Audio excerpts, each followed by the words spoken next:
Friends, welcome back to our YouTube channel Andhra spicy food. ఇవాల్టి మన recipe hotel స్టైల్లో లాగా మినపగారెలు నూనె పీల్చుకోకుండా పైకి కరకరలాడుతూ లోపల ఫ్లఫీగా ఉండేటట్లు ఎలా చేయాలో చూపించబోతున్నానండి. ఒక చిన్న చిట్కాను ఈరోజు మీకు చెప్పబోతున్నానండి. మిక్సీలో వేసినా కూడా బాగా పొంగి నూనె ఎక్కడా కూడా నూనె పీల్చుకోకుండా మినపగారె అనేది చాలా క్రిస్పీగా ఉండేటట్లు చూపిస్తున్నానండి. వీడియోను స్కిప్ చేయకుండా చూడండి. అందుకోసం అనేసి నేను ఇక్కడ మినపగుండ్లను తీసుకున్నానండి. నేను ఇక్కడ హాఫ్ కప్పు మినపగుండ్లను తీసుకున్నాను. ఇందులోనికి ఒక 2 స్పూన్స్ బియ్యాన్ని వేసుకుంటున్నాను చూడండి. అలాగే ఒక 1 స్పూను శనగబ్యాళ్ళని వేసుకుంటున్నానండి. ఈ శనగబ్యాళ్ళు వేయడం వల్ల నూనె పీల్చుకోదండి. ఇప్పుడు వీటిని బాగా ఒక 2 అవర్స్ కానీ 3 అవర్స్ కానీ మనము మార్నింగ్ టైంలో చేసేటట్లుగా ఉంటే నైటే నానబెట్టుకోండి. లేదు ఈవినింగ్ టైంలో చేసేటట్లుంటే ఒక 3 అవర్స్ కానీ 4 అవర్స్ కానీ నానబెట్టుకున్నా చాలండి. నేనైతే వీటిని ఒక 3 అవర్స్ బాగా నానబెట్టుకున్నాను చూడండి ముందే. ఇప్పుడు వీటిని మిక్సీ పట్టుకుంటున్నాను చూడండి. బాగా కడిగేసుకుందాము ఒక 2-3 టైమ్స్. బియ్యము బ్యాళ్ళు బాగా నానిపోయాయి చూడండి. ఇప్పుడు ఇందులోనికి నేను ఒక పచ్చిమిర్చిని యాడ్ చేసుకుంటున్నాను. క్వాంటిటీని బట్టి వేసుకోవచ్చండి. అలాగే 1 ఇంచ్ అల్లాన్ని ఈ విధంగా చిన్న చిన్న పీసెస్ లాగా కట్ చేసి మిక్సీ పట్టేసుకుందాం. కొన్ని శనగబేడలు కొన్ని బియ్యం వేయడం వల్ల పై లేయర్ అనేది చాలా క్రిస్పీగా వచ్చేస్తుందండి. లోపల కూడా బాగా మెత్తగా ఉంటుంది. మీరు కూడా తప్పకుండా ట్రై చేయండి. మిక్సీ పట్టినంత మాత్రాన గారెలు పొంగవు అనేది ఏమి కాదండి. పిండి బాగా మనము మెత్తగా మిక్సీ పట్టుకోవాలి. మరీ మెత్తగా లేకుండా మరీ బరకలుగా లేకుండా ఒక సైజులో మీరు మిక్సీ పట్టేసుకోండి. ఇందులో సాల్ట్ యాడ్ చేయడం లేదండి, తర్వాత నేను యాడ్ చేసుకుంటాను. చూడండి, పిండినంతా ఈ విధంగా మిక్సీ పట్టేసుకున్నాను. మరీ పల్చగా లేకుండా మరీ గట్టిగా లేకుండా పట్టుకోవాలండి. చూసారు కదా ఈ విధంగా. ఇప్పుడు ఇది పర్ఫెక్ట్గా మనము పిండి పర్ఫెక్ట్గా ఉందా లేదా అని తెలుసుకోవాలంటే మనము ఒక బౌల్లోకి ఈ విధంగా కొద్దిగా వాటర్ని తీసుకొని ఈ విధంగా పిండిని వేసామంటే పిండి ఈ విధంగా రావాలి చూడండి పైకి. ఈ విధంగా పైకి తేలింది అంటే మనకు పిండి పర్ఫెక్ట్గా వచ్చినట్టుంది వడకు. ఇప్పుడు మనము వడ కోసము ఆయిల్ని పెట్టేసుకుందాము.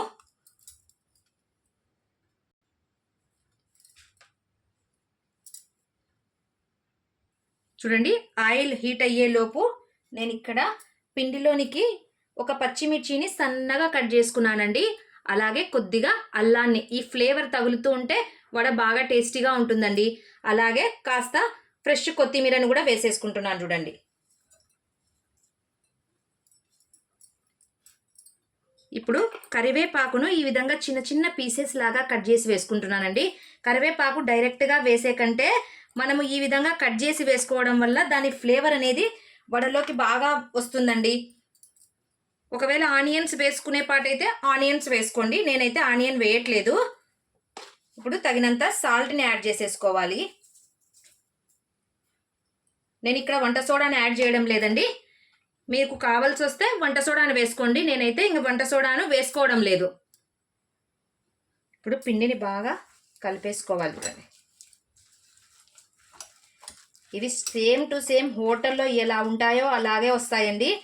మనము వంట సోడా నేను దాదాపు కనీసం అంటే ఒక 3 అవర్స్ నానబెట్టుకున్నాను కాబట్టి నేను వంట సోడాని వేసుకోలేదండి. ఒకవేళ మీరు ఒక 2 అవర్స్ అట్లా నానబెట్టుకుంటే కాస్త వంట సోడాని కూడా యాడ్ చేసుకోండి.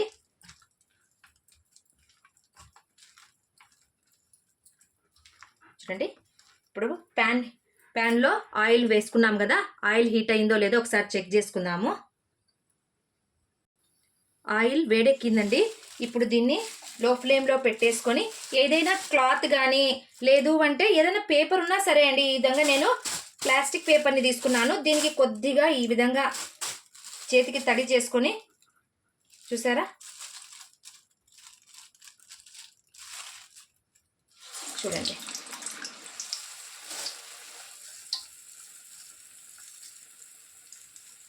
చూడండి, చాలా అంటే చాలా ఈజీ అండి.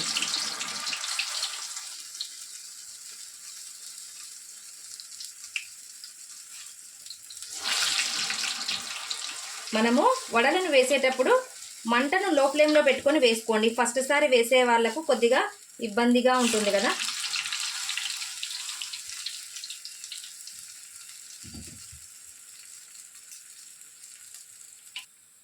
కాస్త వేగిన వెంటనే మనము ఈ సైడ్కి ఈ విధంగా తిప్పేసుకోవాలి.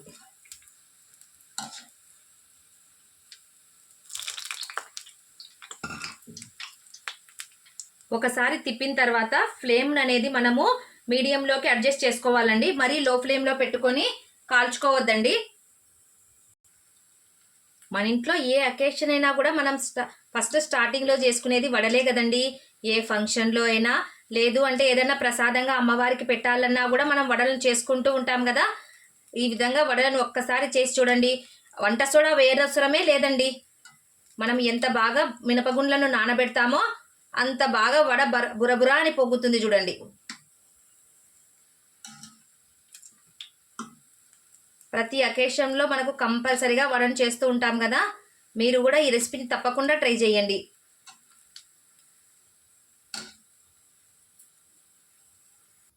చూడండి ఎంత చక్కగా వచ్చేసాయో. ఎక్కడా కూడా ఆయిల్ కనిపించడం లేదు కదా. ఇప్పుడు చూడండి నా స్టైల్లో నేను ఎలా వేస్తానో వడలను. నేను ఎటువంటి పేపర్ కానీ ఏది కానీ యూజ్ చేయనండి. చూసారా, ఈ విధంగా కొద్దిగా వాటర్ని తడుపుకుంటూ చేతిని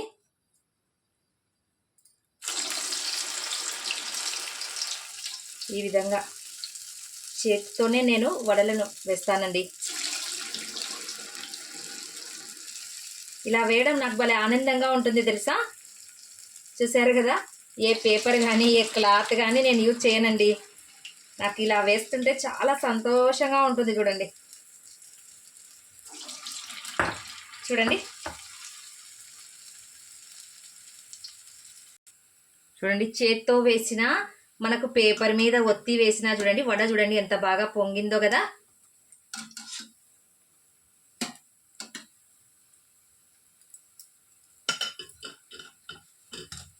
చూడండి వడకు ఎక్కడా కూడా మనకు ఆయిల్ అనేదే పీల్చుకోలేదు. చూసారా, పైకి కూడా చూడండి ఎంత క్రిస్పీగా ఉందో. చూడండి కరకర కరకర అని వస్తుంది కదా. చూసారా, కనిపిస్తుందా, సౌండ్ వస్తుందా? లోపల చూడండి, ఒక్కసారి మీకు తుంచి చూపిస్తాను. చూడండి ఎంత బాగా, చూడండి మెత్తగా ఉంది కదా. లోపల పిండి కూడా బాగా కాలింది చూడండి. చాలా అంటే చాలా సింపుల్ అండి. మీరు కూడా తప్పకుండా ట్రై చేయండి.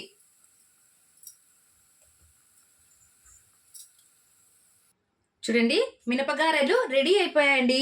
చేతికి ఎక్కడ కూడా నూనె అనేది చూడండి, మీకు లైవ్లో చూపిస్తున్నాను. నూనె అనేది అంటుకోకుండా చూడండి గారె ఎలా ఉంది, కరకరగా ఉంది కదా. చూడండి బాగా లోపల కూడా బాగా బయటికి ఏమో క్రిస్పీగా, లోపల ప్లఫీగా ఉంది కదండి గారె. మీరు కూడా ఈ రెసిపీని తప్పకుండా ట్రై చేయండి. వీడియో నచ్చితే లైక్ చేయండి, మీ ఫ్రెండ్స్ అండ్ రిలేటివ్స్కి షేర్ చేయండి. మరిన్ని సింపుల్ అండ్ టేస్టీ రెసిపీస్ కోసం నా ఛానల్ను సబ్స్క్రైబ్ చేసుకోండి. Thank you for watching. Take care. Bye.